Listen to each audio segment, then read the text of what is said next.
வணக்கம் நண்பர்களே. மகேந்திரா நிறுவனம் பார்த்தீங்க அப்படின்னா ஸ்கார்பியோ என் காரில் ஒரு புது அப்டேட் வந்து கொடுக்க போகிறாங்க. இனிமேல் விலை கம்மியான ஒரு வேரியண்ட்டில் நம்ம வந்து ஆட்டோமேட்டிக் டிரான்ஸ்மிஷனை வந்து வாங்க முடியும். அதை பற்றியும் அதே மாதிரி ஹுண்டாயில் அயோனிக்ஸ் 6N அப்படிங்கிற ஒரு கார் வந்து குளோபலாக ஜூலை மாதம் லான்ச் ஆக போகுது. அதுக்கு முன்னாடி டீசர் வந்து வெளியிட்டிருக்காங்க. ஸோ என்ன மாதிரி பர்ஃபார்மன்ஸ் வந்து இருக்கும், டிசைன் வைஸ் என்னென்ன சேஞ்சஸ் இருக்கும் அப்படிங்கிறத பற்றியும் அதே மாதிரி மகேந்திரா பொலேரோ காரில் இப்போ புதிய தலைமுறை காரை விற்பனைக்கு வந்து கொண்டு வர போகிறாங்க.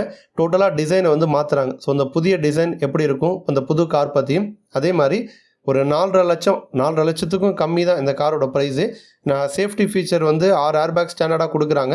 இருந்த போதிலுமே பார்த்தீங்கன்னா இந்த காரோட விற்பனை வந்து சரிவு வந்து சந்திச்சிருக்கு. அது வந்து எந்த கார் அப்படிங்கிறத பற்றியும் ஃபைனல் அப்டேட் பார்த்தோன்னா மாருதி டொயோட்டா 2 பேருமே சேர்ந்து எப்படியாச்சும் இந்த காரோடைய மார்க்கெட் வந்து பிடிச்சிடணும் அப்படின்னு வந்து ட்ரை பண்ணுறாங்க. பட் முடியவே முடியலை. ஒரு மிட் சைஸ் எஸ்யூவி செக்மெண்ட்டில் தொடர்ந்து ஒரு ஹுண்டாய் கார் வந்து ஆதிக்கம் செலுத்திட்டுருக்கு. அது என்ன கார் அப்படிங்கிறத பற்றி தான் நம்ம வந்து டீட்டெயிலாக வந்து பார்க்க போகிறோம்.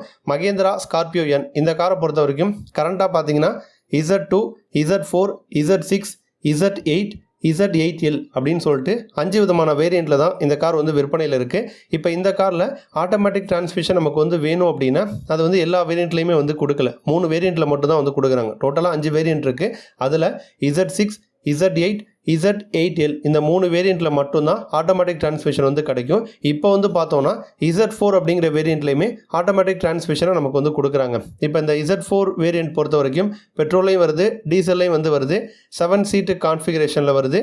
அதுமாதிரி 2 வீல் டிரைவ் சிஸ்டம் வந்து கொடுக்குறாங்க.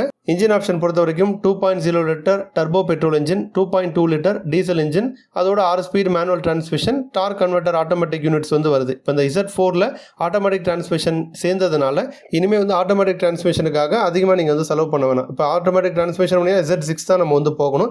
இனிமேல் Z4லேயே வந்து கொடுக்குறாங்க. பேஸ் மாடலில் மட்டும்தான் ஆட்டோமேட்டிக் டிரான்ஸ்மிஷன் வந்து இல்லை. மீதி இருக்க 4 மாடல்லையுமே நமக்கு வந்து ஆட்டோமேட்டிக் டிரான்ஸ்மிஷன் வந்து கொடுக்குறாங்க. அதனால் வந்து ஆட்டோமேட்டிக் டிரான்ஸ்மிஷனை இன்னும் கொஞ்சம் அஃபோர்டபுளான ப்ரைஸில் நமக்கு வந்து மகேந்திரா வந்து கொடுக்குறாங்க. அடுத்த அப்டேட் எடுத்துக்கிட்டோன்னா அயோனிக்ஸ் 6N அப்படிங்கிற ஒரு மாடலை குளோபலாக வந்து ஜூலை மாதம் விற்பனைக்கு வந்து கொண்டு வர போகிறாங்க. ஜூலை 10ஆம் தேதி குளோபலாக இந்த கார் வந்து விற்பனைக்கு வரதா இருக்குது. அதற்கு முன்னாடி இப்போ வந்து டீசர் வந்து வெளியிட்டிருக்காங்க. அந்த டீசரில் பார்த்தோம் அப்படின்னா நமக்கு வந்து ஃபெண்டர்ஸ்லாம் வந்து ரொம்ப ஒரு ஃப்ளாட் டைப்பில் வர மாதிரி வந்து கொடுத்துருக்காங்க. பின்னாடி வந்து ஸ்பாய்லர் செட்டப்பும் வந்து கொடுத்துருக்காங்க. ஏரோடைனமிக் எஃபிஷியன்சிக்காக பார்த்தீங்கன்னா இந்த காரில் வந்து ஸ்பாய்லர் வந்து அட்டாச் பண்ணியிருக்காங்க. அதேமாதிரி பிரேக்ஸ் பொறுத்த வரைக்கும் லார்ஜ் பிரேக் வந்து கொடுக்குறாங்க. நல்ல ஒரு ஸ்டிக்கியான டயர்ஸும் வந்து கொடுக்குறாங்க. அயோனிக் 5Nல எந்த மாதிரி இருக்குமோ அதே மாதிரி தான் இப்போ 6N மாடல்லையுமே அந்த மாதிரி சேம் டைப்பில் வந்து கொடுக்குறாங்க. ஹெட்லாம்ப் பொறுத்த வரைக்கும் ஆல்ரெடி விற்பனையில் இருக்கக்கூடிய மாடலை கம்பேர் பண்ணும்போது இன்னும் கொஞ்சம் ஸ்லிம்மாக வந்து ஹெட்லாம்ப் வந்து மாறி இருக்குது. அதேமாதிரி ஃப்ரண்ட்டு பம்பர் செட்டப்பு அது எல்லாமே வந்து ரிவைஸ் பண்ணியிருக்காங்க. பானட்டையுமே இன்னும் கொஞ்சம் ஒரு ரைஸ்டு பொசிஷனில் நமக்கு வந்து கொடுத்துருக்காங்க. பவர் ட்ரெயின் ஆப்ஷன் பொறுத்த வரைக்கும் இன்னும் எந்த ஒரு அப்டேட்டும் நியூஸும் வந்து வரல. அநேகமாக வந்து ஆல்ரெடி இப்போ விற்பனையில் இருக்கக்கூடிய நார்மல் அயோனிக் 6ல் எடுத்துக்கிட்டோன்னா நமக்கு வந்து single motor rear wheel drive setup வந்து கொடுக்குறாங்க. Dual motor all wheel drive செட்டப்பும் வந்து கொடுக்குறாங்க. ஆல் வீல் டிரைவில் பவர் வந்து 321 ஹார்ஸ் பவர் வந்து கிடைக்கும். Single motor rear wheel drive வந்து 225 ஹார்ஸ் பவர் வந்து ப்ரொடியூஸ் பண்ணும். இது ரெண்டை விட கண்டிப்பாக அயோனிக் 6N வந்து அதிகமான பவர் வந்து ப்ரொடியூஸ் பண்ணும் அப்படின்னு நம்ம வந்து எக்ஸ்பெக்ட் பண்ணலாம்.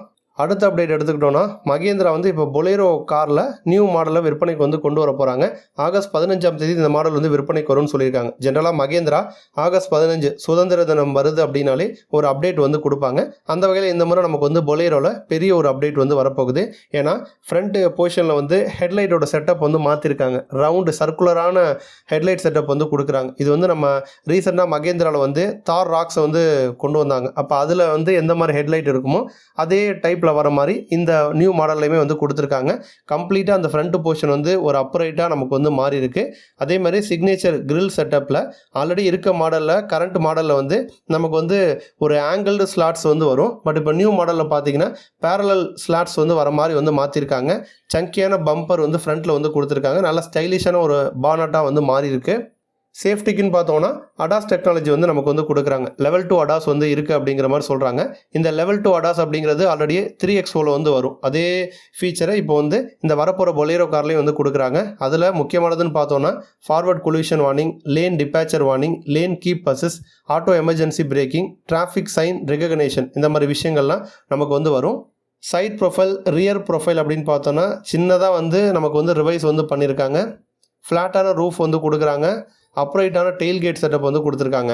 டயர் சைஸ்ன்னு பார்த்தோன்னா 17 இன்ச்சு அப்படி இல்லைனா 18 இன்ச்சு எக்ஸாக்டாக வந்து சொல்ல முடியல. 17 இல்லைனா 18 அது ரெண்டில் ஏதாவது ஒன்று இருக்கலாம். புதிய ORVM செட்டப் வந்து கொடுக்குறாங்க. அதில் இன்டிகிரேட் ஆகி டேர்ன் சிக்னல்ஸும் வர மாதிரி வந்திருக்கு. இப்போ அடாஸ் இருக்கிறதுனால நமக்கு வந்து நமக்கு ORVMல கேமரா வந்து சென்சார்ஸ் வந்து வந்துடும். அடாஸோட ஒரு சிஸ்டமாக அது வந்து இருக்கும். அதேமாதிரி ரியரில் எடுத்துக்கிட்டோன்னா டெயில்கேட் மவுண்டட் ஸ்பேர் டயர் இருக்கிற மாதிரி அந்த ஒரு செட்டப்பில் தான் நமக்கு வந்து கொடுக்குறாங்க. இன்டீரியராக வந்து என்ன மாதிரி அப்டேட் கொடுக்க போகிறாங்க அப்படிங்கிறது வந்து தெரியலை. பட் இருந்தாலும் இன்டீரியரும் சேஞ்சஸ் வந்து இருக்கும். டச் ஸ்க்ரீன் சிஸ்டம் டாப் வேரியண்ட்டில் touch screen infotainment system, digital cluster, ரியரில் AC vents, USB charging port, steering mounted controls, connectivity features இது எல்லாமே வந்து டாப் மாடலில் நம்ம வந்து எக்ஸ்பெக்ட் பண்ணலாம். இப்போ இதை தாண்டி சேஃப்டி அப்படின்னு பார்க்குறப்ப 6 ஏர்பேக் ஸ்டாண்டர்டாக கொடுத்துருவாங்க. Rear view camera, speed alert system, tyre pressure monitoring system, அதேமாதிரி அட்ஜஸ்ட் பண்ணிக்கிற மாதிரி ஹெட்ரெஸ்ட்டு, ரியரில் வந்து சென்டர் ஆம்ரெஸ்ட், இந்த மாதிரி விஷயங்கள்லாம் இன்டீரியராக நம்ம வந்து எக்ஸ்பெக்ட் பண்ணலாம். அடுத்து இன்ஜின் ஆப்ஷன் அப்படின்னு பார்க்குறப்ப இன்ஜின் ஆப்ஷன் சேம் தான். நமக்கு ஆல்ரெடி என்ன இருந்துச்சோ அதே இன்ஜின் ஆப்ஷன் வந்து கண்டினியூ ஆகும்னு வந்து சொல்கிறாங்க. எக்ஸ்பெக்டட் ப்ரைஸ் பார்த்தோன்னா பேஸ் மாடலோட ப்ரைஸ் வந்து 10 லட்சத்துலேருந்து டாப் மாடல் வந்து 12 லட்சம் விலையில் விற்பனைக்கு வரும் அப்படின்னு எதிர்பார்க்கப்படுது. அடுத்த அப்டேட் எடுத்துக்கிட்டோன்னா மாருதியில் ஒரு முக்கியமான ஒரு காரு. பல பேருக்கு இந்த கார் வந்து ஃபஸ்ட்டு காராக இருந்திருக்கும். பல பேர் இந்த காரை வந்து வாங்கணும்னு எக்ஸ்பெக்ட் பண்ணுவாங்க. மிடில் கிளாஸ் ஃபேமிலிக்கு ஏற்ற ஒரு காரு ஆல்டோ K10. ஆல்டோ K10ஓட அந்த பேஸ் மாடலோட ப்ரைஸ் வந்து 4.23 லட்சம் தான் எக்ஷோரூம் ப்ரைஸு. டாப் மாடலோட ப்ரைஸ் வந்து ஒரு 6.5 லட்சம் ரூபாய் வந்து வரும். ப்ரைஸ் கம்மியாக இருந்தாலுமே கூட ஸ்டாண்டர்டாகவே மாருதி 6 ஏர்பேக் செட்டப் வந்து கொடுக்குறாங்க. அப்போ வந்து ஒரு சின்ன காரு விலையும் கம்மியாக இருக்குது, சேஃப்டிக்காக 6 ஏர்பேக்கும் வந்து கொடுக்குறாங்க. இப்போ அதே மாதிரி மைலேஜ்னு எடுத்துக்கிட்டோன்னா மேனுவல் டிரான்ஸ்மிஷன் பொறுத்த வரைக்கும் 24.39 கிலோமீட்டர் வந்து கொடுக்கும். அதுமாதிரி AMT எடுத்தோன்னா 24.90 கிலோமீட்டர் வந்து கொடுக்கும். இதுவே நல்ல மைலேஜ் தான். இதை தாண்டி இன்னும் அதிகமாக வேணும்னா CNG போனோன்னா 33.40 கிலோமீட்டர் வரைக்கும் நமக்கு வந்து மைலேஜ் வந்து கொடுக்கும். இந்த மாதிரி எல்லா விஷயத்துலையும் டாப்பில் இருந்தாலுமே கூட இந்த காரோட விற்பனை சரிவை தான் வந்து சந்திச்சிருக்கு. இப்போ 2025 மே மாதம் பார்த்தீங்கன்னா கடுமையான வீழ்ச்சி தான். 4970 கார்கள் மட்டும்தான் வந்து விற்பனை பண்ணியிருக்காங்க. இதுவே கடந்த மே மாதத்தோட கம்பேர் பண்ணும்போது கடந்த மே மாதம் 7675 கார்கள் விற்பனை பண்ணியிருந்தாங்க. 35% வந்து வீழ்ச்சியை வந்து சந்திச்சிருக்கு. இந்த வருஷத்தில் இப்போ ஏப்ரலோட கம்பேர் பண்ணாலுமே ஏப்ரலில் 5606 கார்கள் விற்பனை பண்ணியிருந்தாங்க. இப்போ மேலே தான் வந்து சரிவு வந்து சந்திச்சிருக்கு. இப்போ இதுக்கெல்லாம் என்ன ரீசன் அப்படின்னு கேட்டோன்னா நமக்கு வந்து ப்ரைஸ் ஓகே தான், சேஃப்டியாகவும் வந்து இருக்குது, டிசைனும் ஓகே, மைலேஜும் கொடுக்குது. பட் இருந்தாலும் வந்து அந்த ப்ரைஸுக்கு மக்கள் வந்து இப்போ அதிகமான முக்கியத்துவம் கொடுக்கறதில்ல. அப்படியே அந்த என்ட்ரி லெவல் காரை தாண்டி அப்படியே SUV பக்கம் வந்து போக ஆரம்பிச்சிட்டாங்க. அதனால் இப்போதைக்கு வந்து சின்ன கார்கள், விலை கம்மியான காரை வாங்கக்கூடியவங்களோட எண்ணிக்கை நாளுக்கு நாள் வந்து கம்மியாகிட்டு வருது அப்படிங்கிறது தான் இந்த சேல்ஸ் ரிப்போர்ட் வந்து காட்டுது. ஃபைனல் அப்டேட் எடுத்துக்கிட்டோன்னா அந்த ஒரு மிட் சைஸ் SUV செக்மெண்ட்டில் தொடர்ந்து வந்து ஹுண்டாயோடைய கார் தான் ஆதிக்கம் செலுத்திட்டு இருக்கு அப்படின்னு வந்து சொல்லலாம்.